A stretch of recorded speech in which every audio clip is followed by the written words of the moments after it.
Bonjour et bienvenue. Aujourd'hui, on plonge dans un sujet qui fait beaucoup parler, les monnaies numériques. Et plus précisément, le projet marocain d'Idiram. On a consulté pas mal de sources, des articles, des analyses d'experts, des documents officiels, pour essayer de décrypter tout ça. Notre objectif, comprendre ce qu'est cet Idiram, pourquoi Banque Al Maghrib, la banque centrale marocaine, s'y intéresse de si près et quelles pourraient être les conséquences. Alors, pour commencer simple, l'Idiram, c'est quoi au juste? Alors bonjour. L'IDIRAM, c'est le projet de monnaie numérique de Banque centrale. Une MNBC, donc, que Banque Al Maghrib, qu'on appelle BAM, est en train d'étudier. Et un point vraiment crucial dès le départ, ça n'a rien à voir avec une crypto-monnaie comme le Bitcoin, hein. Pas du tout. Ah oui, bonne précision. C'est pas décentralisé alors? Exactement. L'idée, c'est que l'IDIRAM serait émis et contrôlé directement par la Banque centrale. Sa valeur serait stable, parfaitement égale à celle du dirham physique, le dirham qu'on connaît. D'accord. Et techniquement, ça reposerait sans doute sur une sorte de blockchain, mais une blockchain privée, sécurisée, gérée par BAM. En fait, c'est une nouvelle forme de la monnaie que la Banque centrale émet déjà, comme les billets et les pièces, mais sous forme numérique. Compris, c'est clair. Mais alors, pourquoi le Maroc se lance là-dedans maintenant? On sait que c'est une tendance mondiale, beaucoup de pays explorent ça, Oui, plus de 130 pays, c'est énorme. mais quelles sont les motivations spécifiques pour Banque Al Maghrib? Qu'est-ce qui pousse le Maroc? Alors, les raisons sont multiples, et vraiment stratégiques, je dirais. D'abord, il y a une volonté claire de modernisation de l'économie. Modernisation? Oui, réduire la place du cash.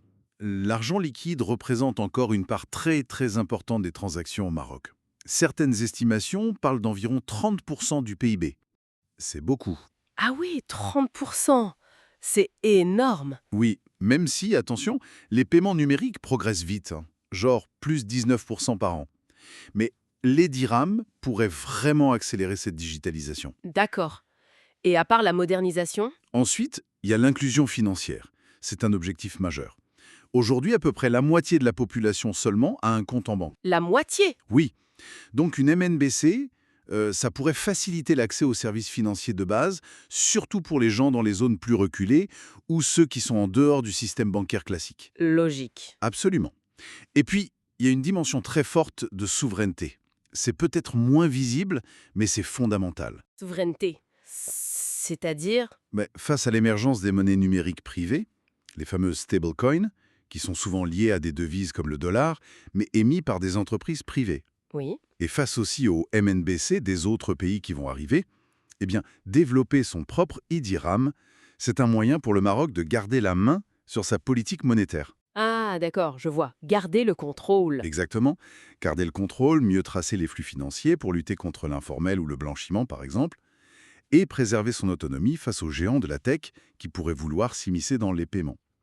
C'est vraiment un acte stratégique. C'est fascinant de voir cet aspect géopolitique, en fait. Tout à fait. Et enfin, plus classiquement, on attend des gains d'efficacité, de sécurité dans les paiements, moins de risques de fraude, de vol, et potentiellement des paiements transfrontaliers plus rapides, moins chers.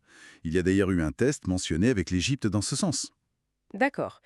Donc, modernisation, inclusion, souveraineté, efficacité, ça fait beaucoup d'attentes. Mais quels sont les avantages concrets qu'on pourrait voir et surtout quels sont les obstacles? Parce que ça ne doit pas être simple. Effectivement, les avantages potentiels sont intéressants. On peut imaginer des solutions de paiement innovantes pour les commerçants. Il y a aussi le potentiel de la monnaie programmable. Monnaie programmable. Qu'est-ce que ça veut dire? Mais ça veut dire qu'on pourrait attacher des règles à l'argent numérique. Par exemple, des aides sociales qui seraient versées et qui ne pourraient être dépensées que pour certains biens ou services précis. Ce serait plus ciblé, infalsifiable. Intéressant. Ça pourrait aussi renforcer la position du Maroc comme hub financier régional. Et puis, stimuler l'innovation dans la fintech, avec les smart contracts, ces petits programmes qui s'exécutent automatiquement sur la blockchain. D'accord.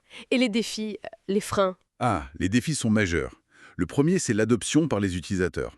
Il faudrait éduquer les gens, construire la confiance. On voit bien que même les wallets mobiles actuels sont encore sous-utilisés par une partie de la population. Oui, c'est vrai. Ensuite, l'infrastructure technique. Il faut que ça marche partout, tout le temps, que ce soit fiable, accessible même sans smartphone, dernier cri peut-être. La cybersécurité, évidemment, c'est un point critique. On imagine bien. Et puis, il y a le cadre réglementaire à mettre en place, c'est essentiel. Et enfin, un défi mentionné par BAM elle-même, les compétences humaines. Il faut des experts pour développer et gérer tout ça, et éviter la fuite des cerveaux. Vous parlez du cadre réglementaire, justement. Ça m'amène à la question, où en est le projet concrètement aujourd'hui? On a une idée du calendrier? Alors, Banque Al Maghrib avance, mais avec beaucoup de prudence. C'est leur mot d'ordre. Ils ont mené des tests en interne apparemment réussis, notamment pour les paiements entre particuliers, P2P. D'accord. Les expérimentations transfrontalières, comme celle avec l'Égypte, sont en cours, avec l'appui d'ailleurs de la Banque mondiale et du FMI. Sur le plan juridique, un projet de loi spécifique a été préparé et transmis au gouvernement. Donc ça avance sur le plan légal. Oui, mais BAM est très clair sur le calendrier. Pas de lancement tant que le cadre réglementaire et les aspects de sécurité ne sont pas parfaitement solides. Il n'y a pas de calendrier officiel annoncé. L'approche est vraiment progressive, étape par étape. Ils appliquent le principe même activité, même risque, même réglementation. Une approche prudente, donc. C'est sûrement sage, vu les enjeux. Et du coup, qu'est-ce que tout cela signifiait pour l'écosystème financier marocain? Je pense aux banques, aux startups fintechs. C'est la grande question, oui. Comment ce TD-RAM va s'insérer? Est-ce qu'il va être complémentaire ou concurrent des acteurs actuels? Pour les banques, il peut y avoir une crainte, c'est vrai. Laquelle? La crainte que les gens préfèrent détenir leur argent sous forme d'IDIRAM, donc directement auprès de la banque centrale, plutôt que sur leur compte en banque classique.